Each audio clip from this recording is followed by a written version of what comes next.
Assalamualaikum warahmatullahi wabarakatuh. Halo teman-teman, perkenalkan nama saya Natasha Aprilia Sugito dari Sekolah SMK Negeri 10 Surabaya. Sebelum kita memulai, alangkah baiknya kita berdoa terlebih dahulu. Berdoa mulai. Berdoa selesai. Berdirinya saya di sini akan membahas penjelasan tentang donor darah. Kegiatan donor darah. Apa sih donor darah itu? Donor darah merupakan kegiatan menyumbangkan darah untuk tujuan transfusi darah. Sedangkan transfusi darah sendiri memiliki arti sebagai proses pemindahan darah dari seseorang yang sehat dan memenuhi persyaratan untuk orang yang membutuhkan. Darah yang dipindahkan dapat berupa 1. Darah lengkap, yaitu darah yang mengandung seluruh komponen darah. 2. Komponen darah merupakan darah yang terdiri atas plasma darah, sel darah merah, sel darah putih, dan keping-keping darah.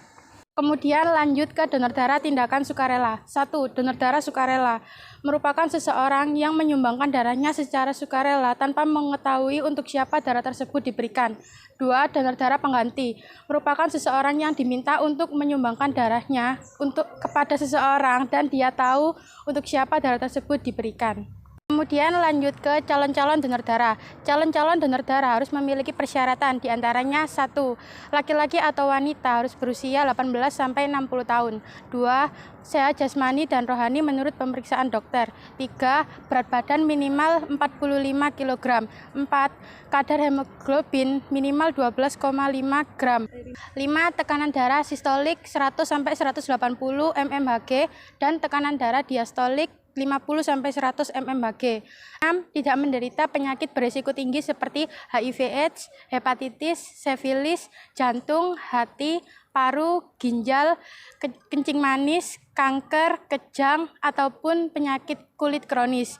Yang terakhir ketujuh, bagi wanita yang sedang haid, hamil, ataupun menyusui tidak diperkenankan untuk mendonorkan darahnya. Apa sih manfaat jadi donor darah sukarela? Jadi donor darah sukarela memiliki manfaat diantaranya 1. Mendapat kepuasan batin karena darah yang telah didonorkan dapat menyelamatkan jiwa seseorang yang membutuhkan. 2. Kesehatan tubuh kita menjadi terpantau karena kondisi kesehatan tubuh kita diperiksa secara teratur. 3. Membuat tubuh semakin sehat, sebab dengan mendonorkan darah untuk tubuh untuk memproduksi darah yang baru. 4. Dapat tergabung dalam organisasi PMI untuk menambah teman dan juga dapat berperan di kegiatan kemanusiaan lainnya. 5. Yang terakhir adalah meningkatnya jumlah DDS akan meningkatkan nilai-nilai kesetiakawanan dan kepedulian sosial. Tetapi ingat, darah yang telah diambil harus mengalami pengujian untuk memastikan terbebas dari penyakit menular seperti HIV/AIDS, hepatitis, dan sifilis. Jenis-jenis golongan darah dibagi menjadi 4, yaitu 1. Genotip A, OA atau AA, genotip B, OB atau BB, genotip AB adalah AB, dan genotip O adalah OO.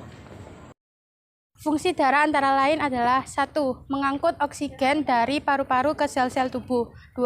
Mengangkut karbon dioksida dari sel-sel tubuh ke paru-paru untuk selanjutnya dikeluarkan. 3. Mengganti sel-sel yang rusak.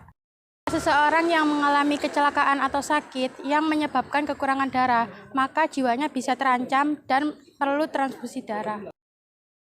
Bagaimana sih cara menjadi pendonor darah? 1. Calon donor datang ke UTD PMI. 2. Calon donor mengisi formulir donor darah yang berisi identitas dan riwayat kesehatan.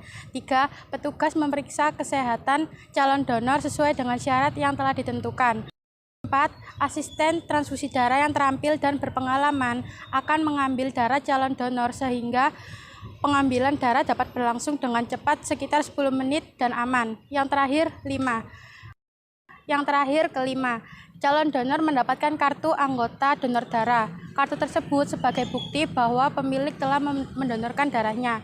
Tetapi ingat, setelah 2,5-3 bulan harus datang ke UTD untuk melakukan donor darah. Sekian presentasi dari saya. Apabila ada salah kata, mohon maaf. Terima kasih. Wassalamualaikum warahmatullahi wabarakatuh.